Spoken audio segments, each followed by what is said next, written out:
Pinagdududingan dun sa babaw ng puno. Mas pira, panahon na, spring na eh. Kaya nagdududingan na ngayon.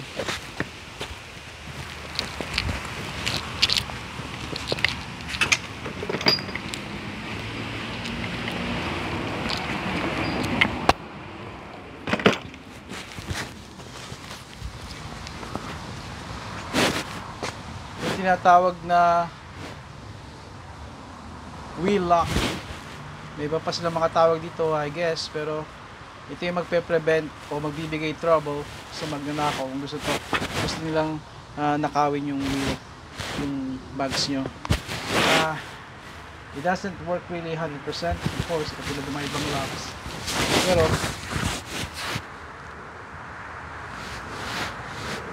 nag-install pa rin yung mga tao nito katulad namin, pero hindi naman talaga kailangan. Siguro in time makakuha ko ng bagong bolt para replacement dito, dahil ang aming neighborhood dito at kung saan mga pamilya namin nagtatrabaho pretty much very safe talaga, kaya hindi talaga kailangan ito. At kung pupunta man kami sa mga lugar tulad ng sa Scarborough, no offense sa mga taga Scarborough, ay it's still pretty much safe sa mga pinupuntahan namin. For example, alam niyo iba, di ba? Yung Seafood City, di ba? Okay, bisa ko nito at hindi ako magsasalita, just nang matapos. How you doing? Are you my new neighbor?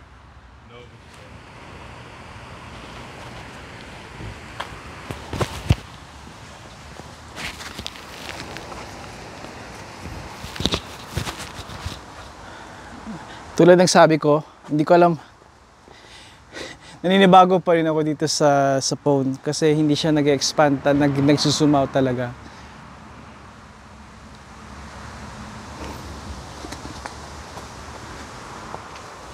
Okay, check. Alright. Hindi ko alam kung nakita ko doon sa unang video, nagsasalita ako, medyo malapit ako sa camera, so kita lamang yung baba ko. Sanay pa rin ako doon sa old phone kong flip phone, kung saan yung ano ba yun, yung 0.5 ba yun, na nag-expand siya parang fish eye. Ito hindi, itong Notebook 9, Galaxy Notebook 9 ko, at namamalam na rin siya. At may panibago kong phone nga pala, at it's iPhone 7. Balik ako sa iPhone 7. Yung mga phone, maluma namin phone, I believe phone yun ng isa kong anak, kay Juniorita o kay Bunso ni. At hindi ako sanay ako sa Samsung, at isa pa, napakarami ng memory space nitong Samsung, pero ito 32 gigabytes lang yata to, kaya almost walang hindi ko magamit sa pagbibideo. Mabalik ako, ito ay wheel lock, locking wheels ang tawag nila. Iba-ibang salita pang kontra sa mga magnanakaw ng yung wheels. Hindi ito yung original na stock nitong wheel, nitong Buick. Pero katulad ng nauna kong sinabi, hindi talaga namin kailangan dito kasi maganda yung neighborhood dito. You may think na may kalumaan ng mga bahay dito, which is talagang may mga kalumaan talaga. In the 50s pa yung bahay dito, in 60s, I would even say far as 50s nga. And they're well maintained. Pero wala talaga ditong problema. Katulad na reading nyo sa ibang mga nagbablog. Sa katunayan, may mga kapitbahay ako dito iniwan ng garage nila, and that garage is worth, nasa loob ng worth close to 100,000 mga equipment ton, and walang lock, pero hindi na babother. Pero sabi ko sa mga kaibigan ko, just lock it anyway. Ito naman isa kong kasamahan dito, kapitbahay, ipapakita ko yung tool na iniwan niya nung nagbakasyon sila sa sa Florida. Isang buwan sila doon, mahigit. And syempre, binigay sa akin yung susi ng bahay nila kasi napapagkatiwalaan ako dito. Buong kabahayan dito. I'll tell you that sa ibang video. Pero yung ang kaso na yun, nandun lang yung kanyang gusto ko itago pero pabayaan lang daw doon. Pero kahilingan niya. At alam ko na may neighborhood dito ay maganda. Mahigit isang buwan ang yung kanyang power shovel. Walang gumalaw. And it's not like nakatago yun. Talagang kita pag papass by ka. Yun ang kagandahan ng kapag nasa maganda ka neighborhood. You still have to be, para sa akin dahil galing ako sa Pilipinas at been to rough neighborhood dito sa North America, meron akong ugali na nag-iingat pa rin. Kaya yun ang gusto ko lang i-throw lang sa inyo. At ano pa ba? Well, makikita niyo ako na video ko na si Bunsonita, si Juniorita ko, nagpalit ng Impala. Na video ko ng nabanggit ko sa inyo, pero hindi ko binidyo yung kabuuan, picture lang.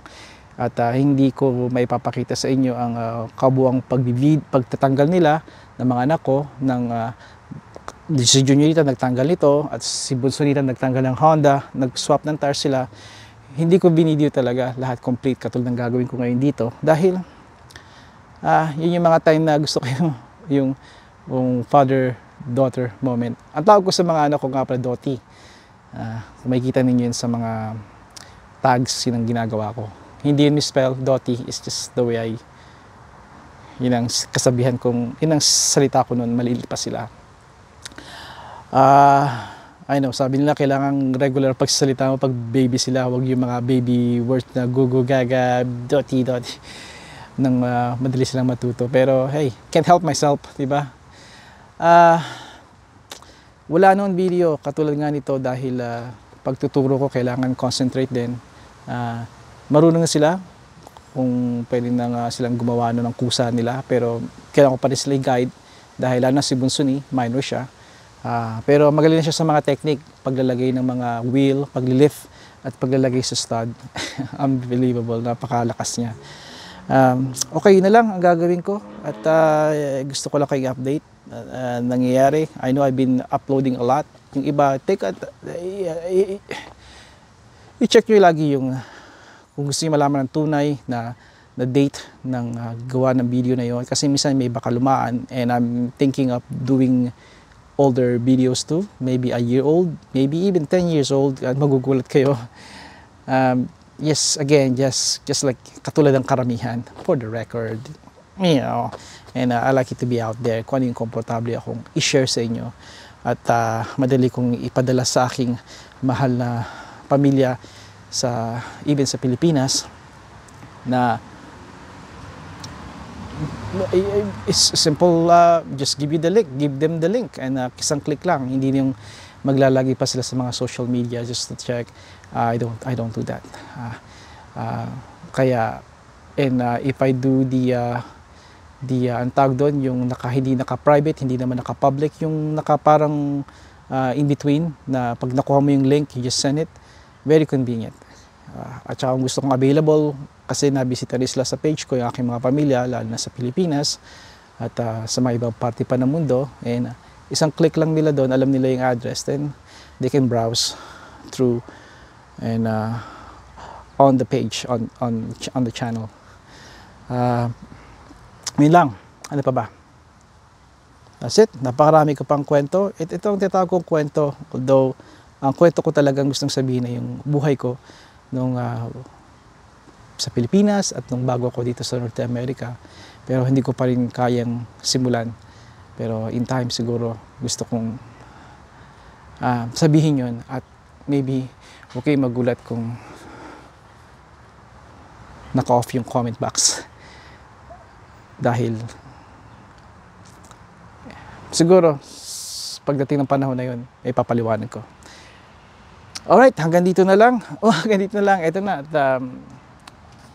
see me, ito yung talagang walang drama, walang arte na paglalagay ko ng pag-fix ko ng pagtanggal ko ng pag-swap ko ng tires. Alright, ano bang kailangan ko?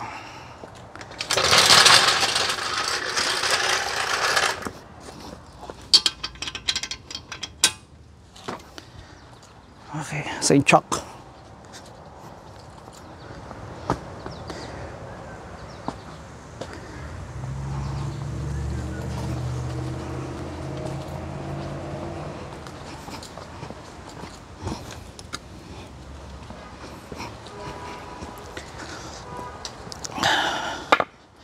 Kung ito yung jack mo, that means i-chuck mo yung opposite side sa likod, kabila, diagonally.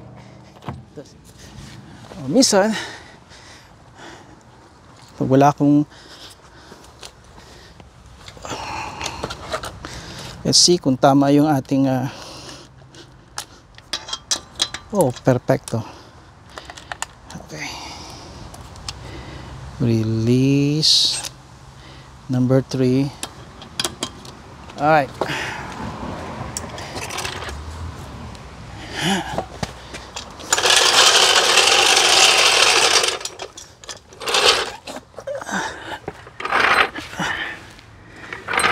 Pinch weld. Look for pinch weld. There. Tapos,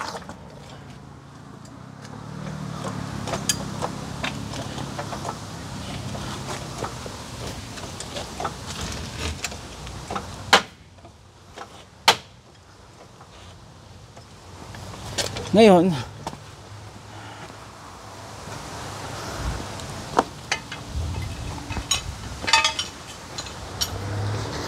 ang gagawin ko ay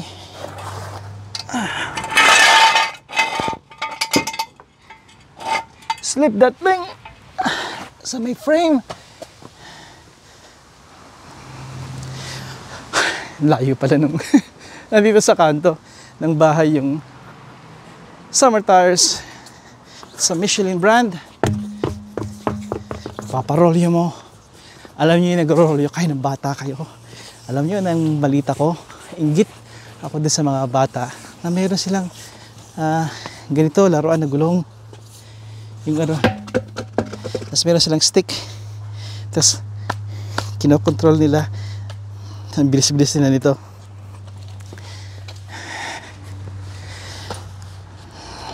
Okay, here we go. Milwaukee. Perfect. Stubby yung pangalan. Check it out. Beautiful.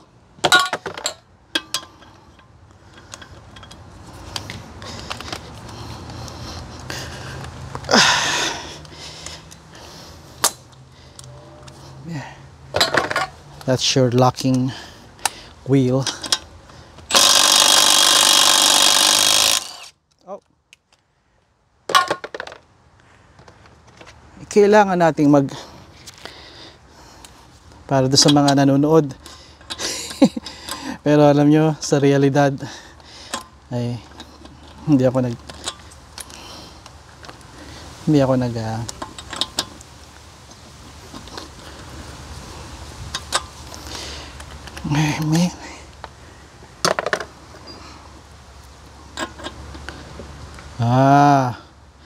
ito na naman kami, may hirapan na naman ako.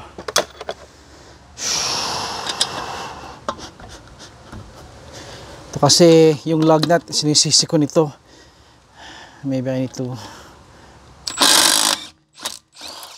ito kasing lug nut, ito yung, alam mo, pag-usapan natin ito.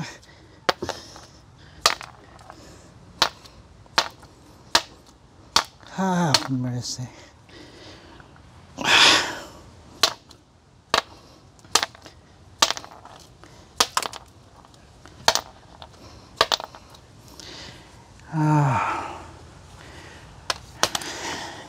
Lagi na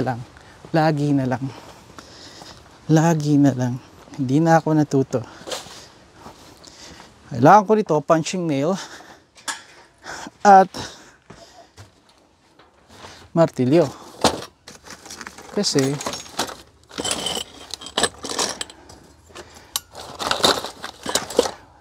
ito lang, lagi akong pinapahirapan.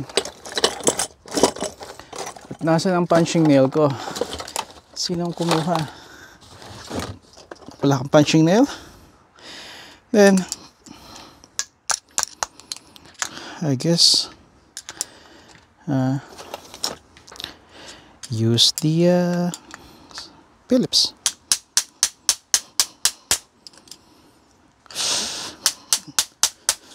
Okay, paki-remind sa akin na kailangan kong kumuha ng bagong lug nuts. Yung talagang magandang klase, hindi yung itong may alloy na may second skin. I'll tell you about that.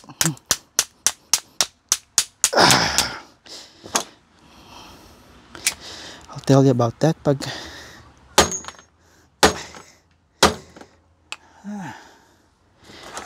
hindi na ako naghihirap dito. Oh no, don't do this to me. Punching.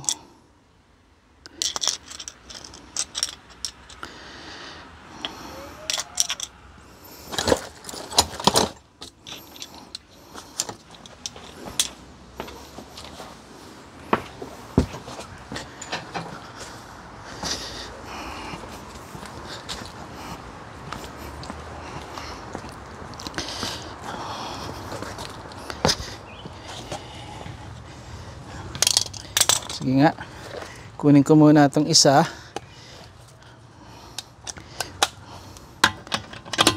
Ito, walang problema. Ito ba ang isa? Alam nyo kasi pag hindi ko ito napapasok all the way, kalahati lang ng lug nuts, most likely mabubuksan mo, pero may stuck na naman to. Oh, okay, hindi, pero itong isa stuck. Ay nako,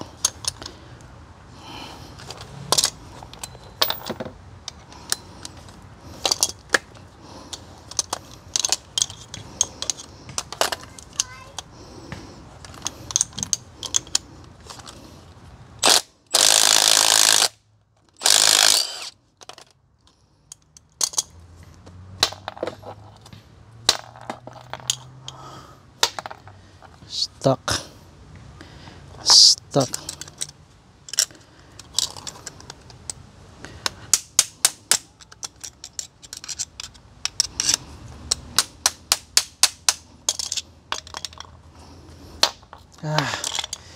Okay. Alright. Ito ang winter tires.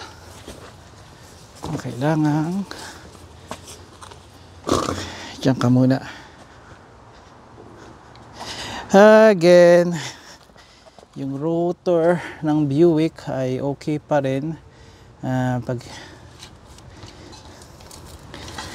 Let's see. So what you do, huwag nyong i-inhale yung brake cleaner, baka ma-addict kayo. Tandaan nyo ba sa atin yung mga rugby boys?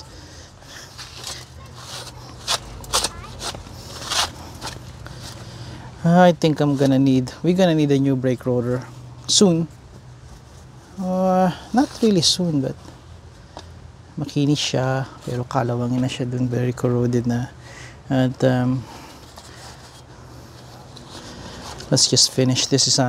Ang tinitingnan ko dito ay mga unusual na kung may basa, may leak ang brake fluid ninyo, at yung boot yung para siyang condom, goma siya na corrugated yung parang yung umaalon ba yun? I don't know exactly how to describe that. It's corrugated accordion.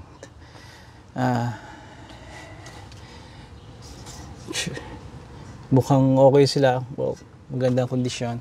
Again, yung brake line nga, make sure walang tulo. Ano ba yun? Condom, tulo. At yun lang mga unusual things. Alam kong sa mga yung nagpapalit, ang kailang nila ay pagpapalit ng tires. Pero make it a habit na i-check ninyo yung mga leak, kung anong kondisyon ng mga boot ninyo dito. At kung ano may makita ninyo. Kasi kapag lagi kayo nagpapalit, may kita nyo pag may bagong, kakaiba to wala naman tong pagka-greasy, wala naman tong sobrang kalawang, bakit ganito, and mabibigyan nyo ng attention, and yung time na pwede kayo magpapaschedule kayo, i-check nyo sa inyong mapagkakatiwalaang professional mechanic, at nang mabigyang tuon pansin, para hindi kayo ma-shock sa mga malaking problema, maagapan, kumbaga, ito ay okay. Yung iba kasi ginigrease. They put grease sa mga tits nila. Yung, hey, legit yung pangalan yun ha. Okay? I'm not making that up. And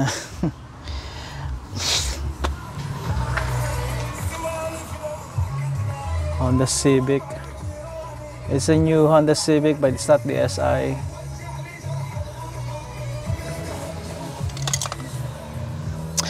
Okay, yun lang. And then after that, I will have a problem with this. So most likely, ang gagawin ko, ito lamang ang, pag na-fix ko to, then tapusin ko na yung video, at I will have to handle this. Tapos I'm sure yung iba pang mga bolts, mga lug nuts ay ganun din. Now, I'll show you ang tinatawag na, let's see, nope, hindi nyo kita, pero I can, there. Bakit? Kasi ito ang gagawin ko. You see that? Yung kalawang sa gitna.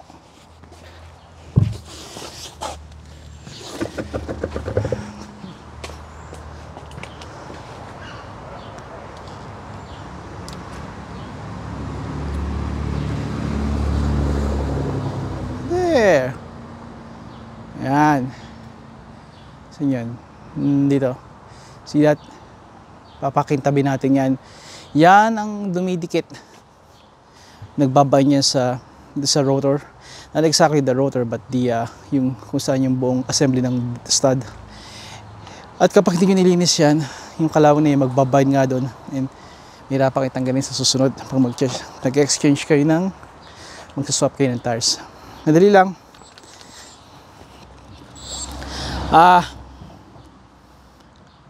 Usok ang lalabas ito, kalawang to. Never inhale it. And use eye protection. And of course, mask. Pero ako, hindi ako magmamask.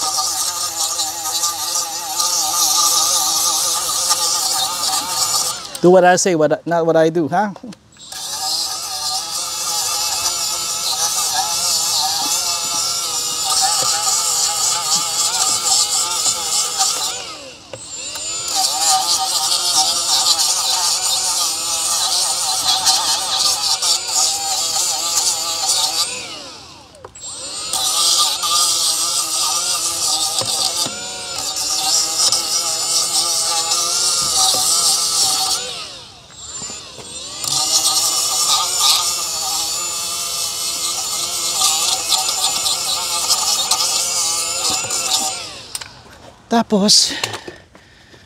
Tapos naman, spread. And hindi pinakamakintab, pero that will do. That will do. Lamok. Okay. That will do. Ayos. Babalik ko kayo doon. And let's go.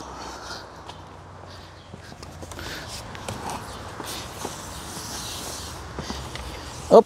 Bago pa tayo, may nalilimutan tayo. Nalilimutan tayo magpinta. Now, sa iba mga forum, pinag-uusapan to. Yung iba against dito. Manufacturer ninyo won't recommend this. Pero, it's been proven many times na it's very helpful. Lalo na dito sa may snow, winter na lugar tulad natin. Kaya Okay, ang technique nito ay maraming klase.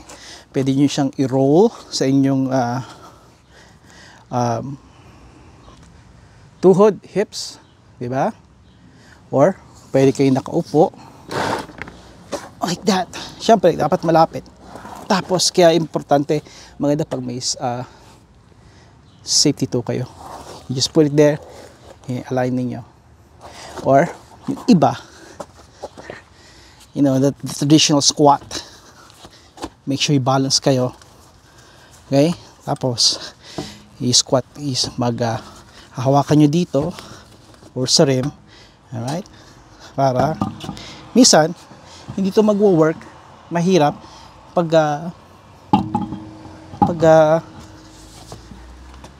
hindi mo kita, hindi level. Ang ginagawa ng iba, binibigyan ko ng marami mga siya nga pala, katuturo ko lang ito.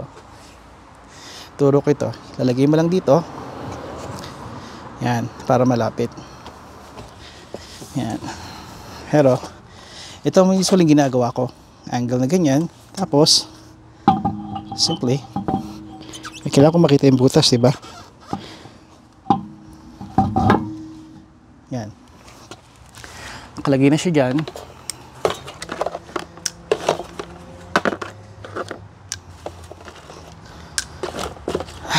Man.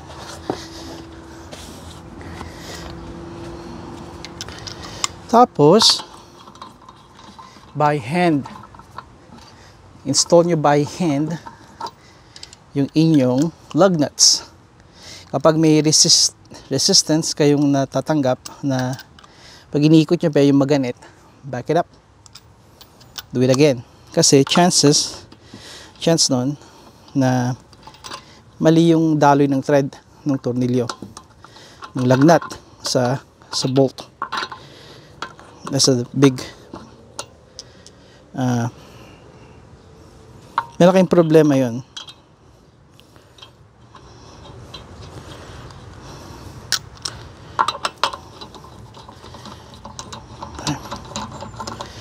At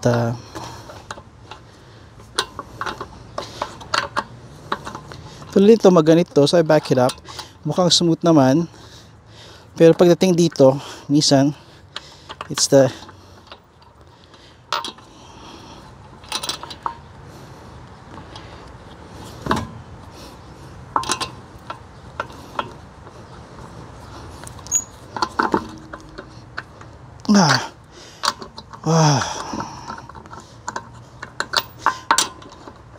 Whoa. This is useless. By the way, kung kulang itong bolt na to nakastuck sa socket, ngayon pwede kang tumakbo ng kulang ang socket, pero you have to address that. Kapag emergency, pwede kang sabi nga nila, kung wala kang bolt sa isang mong wheel, you can take one bolt para sa bawat gulong at para ma-install mo yung huli mong gulong ikaapat. Pero you have to address that as soon as you can by get the hey, ikot. Itong hindi ko gusto sa yan. Hindi pa ito mahigpit. I'm just making it snug. Problema ko nito, may spare ako, pero we'll see.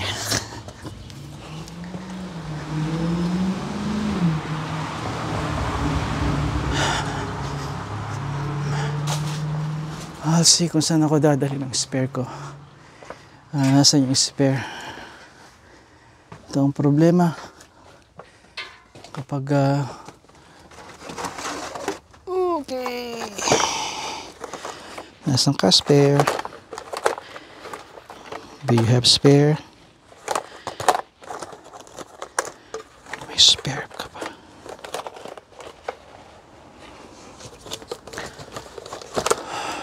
Man, don't give me a hard time.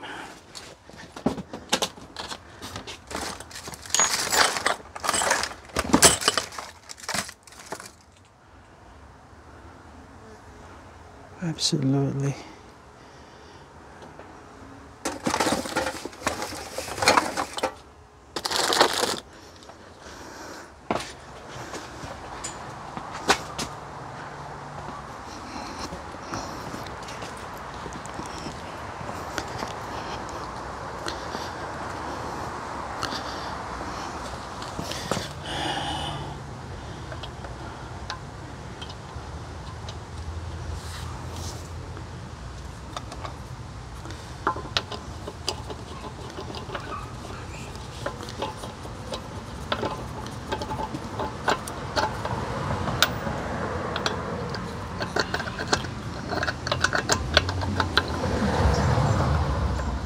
Nope.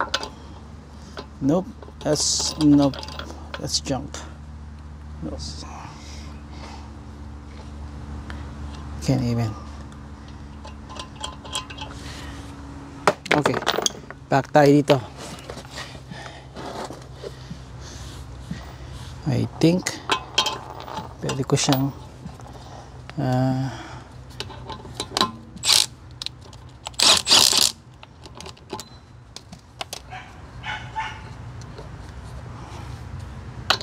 one.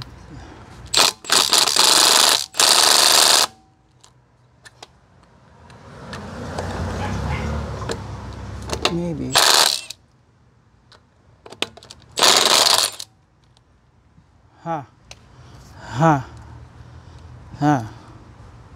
Okay.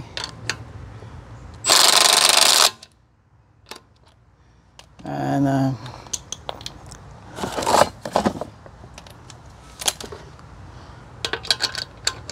it's a pain, locking wheel. It's a pain.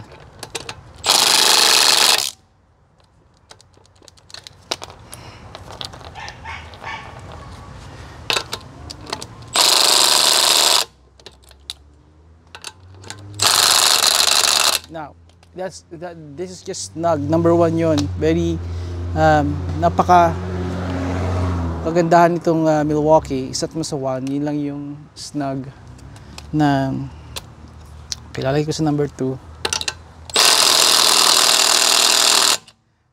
That's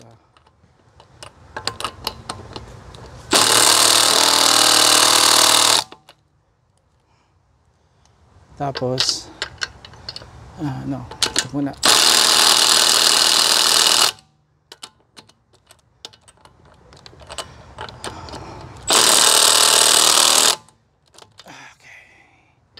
Yep, definitely ito lang wheel na itong gagawin ko.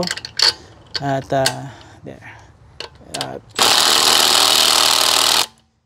Tapos once it's done, nagawa nyo lahat, and I use torque wrench to make sure. Kung kung magdi-DIY kayo, that lalo pat nagsisimula pa lang kayo, I really strongly suggest kumuha kayo ng torque wrench. Just check it out. Okay, you know what? Let's just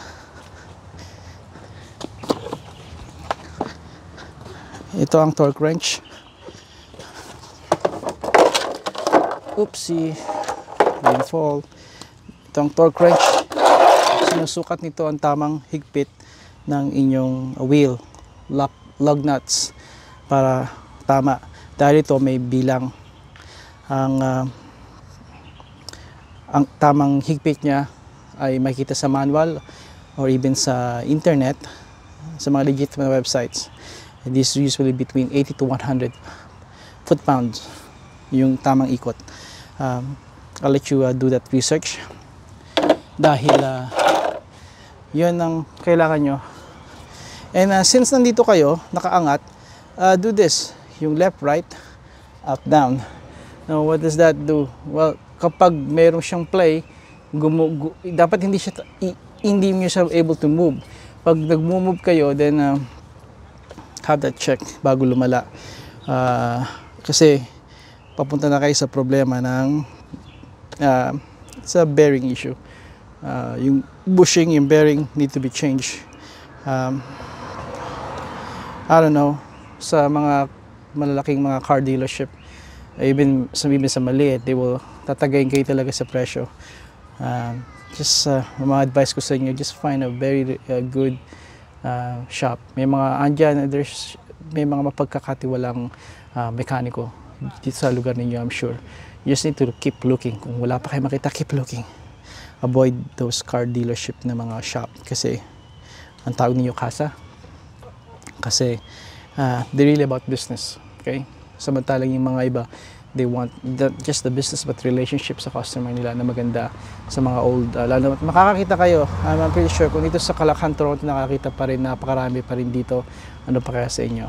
Kaya just keep an eye and keep searching as friends. Baka meron silang kakilala na baka maging mekaniko nyo for life, di ba? At yun, ganun lang. how much it is kung papalitan yung bushing, o yung bearing. I would say about, these days, pareho, kasi pag isa lang ang masama, kailangan palitan pa rin, kahit di maganda, kahit okay pa rin yung kabila, kailangan pa rin palitan sabay, parang brake pads, kailangan pa rin sabay, kahit maganda pa yung isa. I would say, somewhere in the range $400, depending sa sakyan, kung pickup trucks, or maliit na kotse, at kung saan lugar. I would say between $300 to $400, and that doesn't include tax. Ganun. Kala mo naman I'm running a shop, pero yeah, that's my my guess. Tandaan nyo, it's a guess, but that's close. That's close. Close to being cheap or expensive. Alright, hanggang dito na lang. At naglalak ba to? Of course, naglalak. Let's go. Final one. This is 80. I would say this is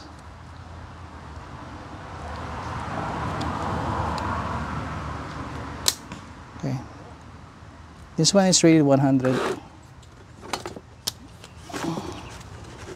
Yeah.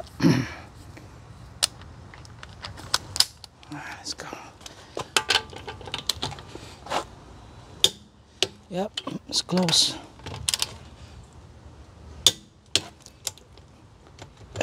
Come on, man. Ito yung iba sa bang buhok.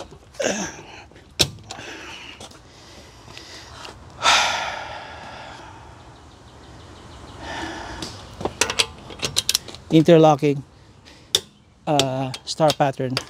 Kailangan yung malaman yun.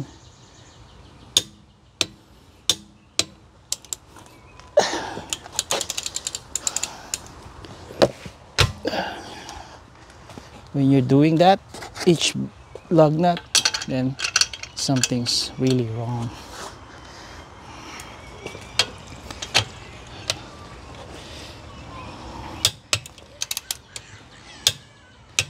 Good. That's good. Alright. That's it. And do rinse and repeat. Do the same sa the rest of the tires. And you should be all set. At kung gusto niyo, after a week, depende sa distansya ng trabaho niyo, typically a week, or make it 50 clicks to even 100 clicks. I would say, huwag mo nang palampasin ng 100 clicks. Before mag 100 clicks, simula 50 and 50 to 100. Let's just say that. Go and have it torque again. Use the torque kasi yung mga vibration, pag pupunta kayo sa mga trabaho or nasa highway kayo or city, mga bumps, mga speed bumps ba yan? Speed bumps at just constant vibration yung takbo ng kotse. Maring mag-lose ito. Just to be sure, you can re-torque it again. Pero I'm very confident na hindi ko kailangan yun. Kung gusto nyo mag-ingat, lalo na bago pala kayo DIY, I would recommend that strongly.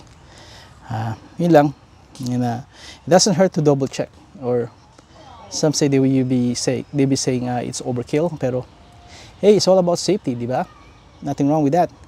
If you want to retorque it again after a month or two, by all means, go ahead. That's your car. That's your family. Ikaw ang nagdadrive.